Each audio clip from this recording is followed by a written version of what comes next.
नमस्कार, ये कोशिका की अगली वीडियो है। पिछली वाली जो वीडियो है उसको देखिएगा। धीरे धीरे हम बढ़ रहे हैं। छोटी सी वीडियो है 10 से 15 मिनट की। इसको आप देख लीजिए, अच्छी तरह समझ जाइए, क्योंकि यहाँ से क्वेश्चंस बनते हैं, एग्जाम में पूछे जाते हैं। साइंस का है कोशिका, सेल पिछली वाली वीडियो जाकर देखिए। इधर में नहीं चाहूँगा वहाँ पर चर्चा हुई, वीडियो लंबी हो जाती है। मैं वही लिया हूँ जहाँ से क्वेश्चंस बनते हैं और एग्जाम में पूछे गए हैं और पूछे जाएंगे। केंद्रक, न्यूक्लियस नहीं, कोशिका अगर दिखाई नहीं देती हो तो मैं जो बोल रहा हूँ उसको सुनिए और नोट्स बनाइए।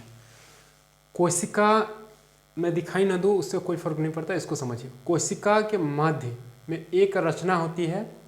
हम केंद्रक के बारे में जानेंगे, न्यूक्लियस के बारे में सिर्फ। केंद्रक, कोशिका के मध्य में एक रचना होती है जिसे केंद्रक कहते हैं। देखिए ये कोशिका, इसके बीच में एक केंद्रक होता है जिसे हम केंद्रक कहते हैं। नहीं, कोशिका के मध्य वाले भाग को नहीं, उसको हम क्या कहते हैं?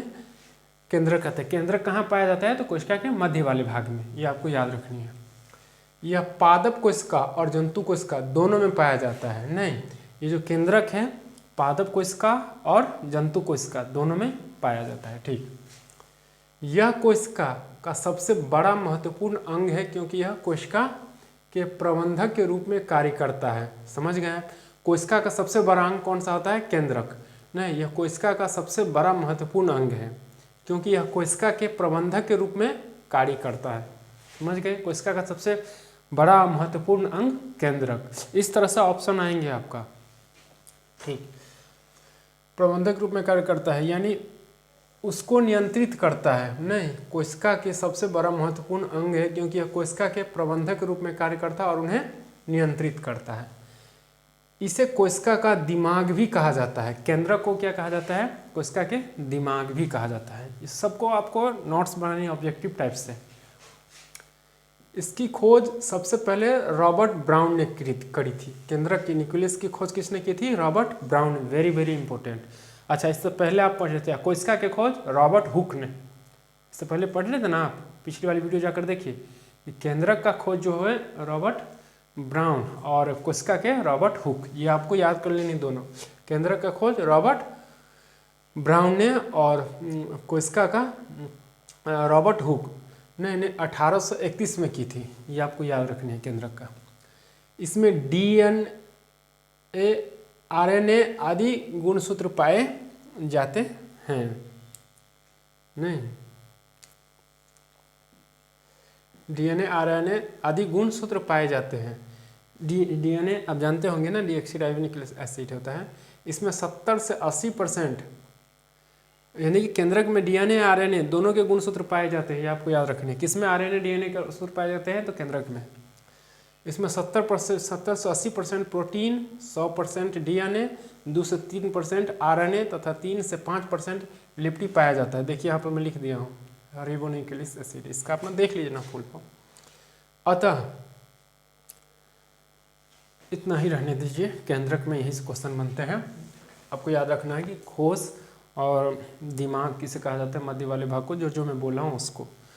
नेक्स्ट देख लेते हैं क्या है? अंतःप्रद्रवीय जालिका।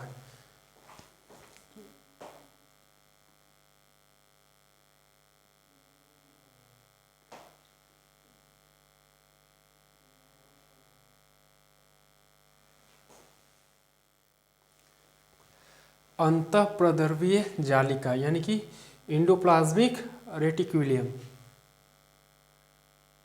नहीं, यह कोशिका के अंदर आंतरिक सहायता प्रदान करता है। यह कोशिका के अंदर में रहता है और आंतरिक सहायता प्रदान करता है। 1 मिनट में यहाँ पे कुछ बना लूँ। ये आपका हो गया सॉफ्ट, इधर हो गया आपका ये टेढ़ा, इधर खुरदरा,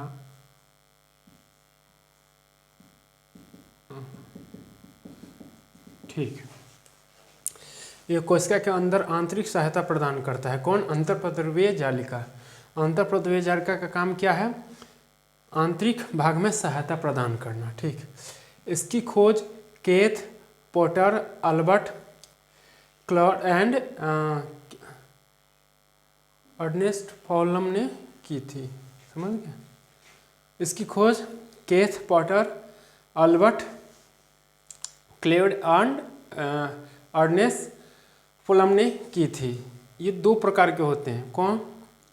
ये वाली भाग अंतःप्रद्रव्य जो है, चिकनी अंतःप्रद्रव्य और खुरदरी। देख रहे हैं, ये वाली जो भाग है ये चिकनी है, नहीं यानी कि बाहरी परत जो होती है ना वो खुरदरी होती है, और जैसे जैसे अंदर की ओर जाएंगे हमको चिकनी देखने को मिलेगा। थोड़ा बुक में जाके डिटेल्स में देख लीजिएगा, 9th या 8th वाली में चिकनी देख लिए। चिकनी अंतःप्रद्रव्य जालिका, यह कोशिका में कार्बोहाइड्रेट, देखिए चिकनी का काम क्या है, चिकनी अंतःप्रद्रव्य जालिका यह कोशिका में कार्बोहाइड्रेट वसा के संश्लेषण में सहायता होता है।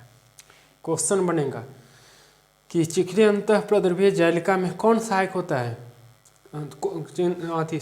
चिकनी अंतःप्रद्रव्य जालिका किसमें सहायक होता है? तो यह कोशिका में सहायक होता है। किस माध्यम से? कार्बोहाइड्रेट और वसा के संश्लेषण के सहायता से। खुरदरी यह प्रद्रव्य जालिका होती है, इसके बाहरी झिल्ली के ऊपर छोटे छोटे, ये देख रहे हैं छोटे छोटे भाग, बाहरी वाला छोटे छोटे झिलनुमा आकार होता है, तो छूट गया झिलनुमा, ठीक है, जिन्हें राइबोसोम कहते हैं। राइबोसोम प्रोटीन संश्लेषण में सहायता होता है। ये बड़ी राइबोसोम पाया जाता है चिकनी अंतःप्रद्रव्य तालिका में या खुरदरी में। राइबोसोम का काम क्या है? ये छोटे छोटे होते हैं, झिल्ली नुमा होते हैं, ऊपर छोटे छोटे होते हैं, जिन्हें हम राइबोसोम कहते हैं। यह चिकनी जो होता है ना अंतःप्रद्रव्य जालिका, उसके बाद मतलब चिकनी अंतःप्रद्रव्य जालिका जो होती है वो अंदर में होती है, और बाहर वाली जो भाग होती है वो खुरदरी होती है।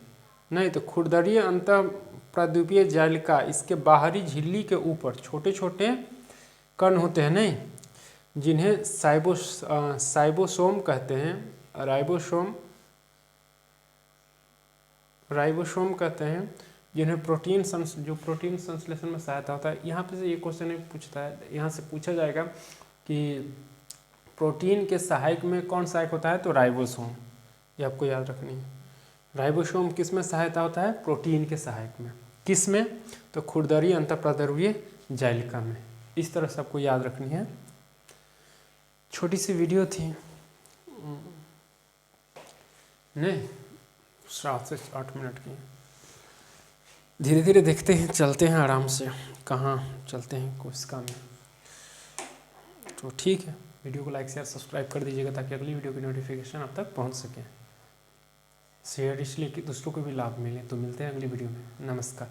जो मैं बोला हूँ ना वही क्वेश्चन सिर्फ उसी टाइप से आप बनाइएगा, ऐसे ही क्वेश्चन बनते हैं। नमस्कार।